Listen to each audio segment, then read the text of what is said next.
This is your instructor, HR Madrid, in operational management.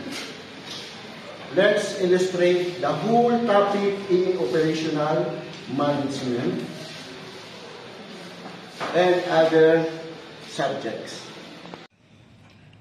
So guys, this is how to illustrate operational management. First, the point of view, the operational management.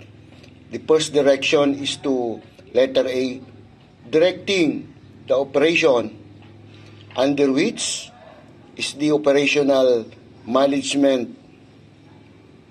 Then the operational performance, operational strategy, managing product and service innovation, structure and scope operation.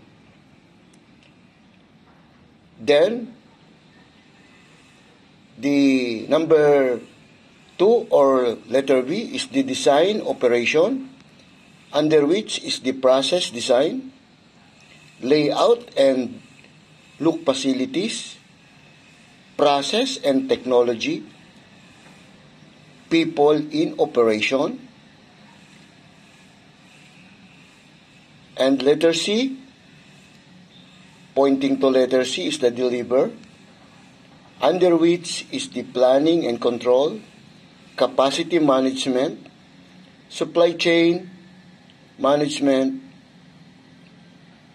then inventory management, material requirements planning, lean operation, operation improvement, quality management, managing risk and recovery, project management.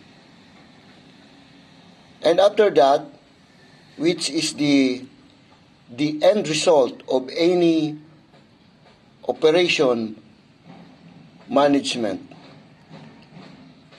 then we must evaluate, we can evaluate or review if the operation management is successful or not.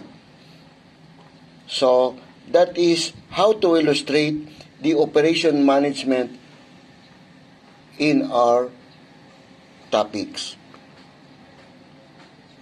Thank you very much, guys. Thank you very much. This is your instructor, Richie Rubis Madrid. Thank you.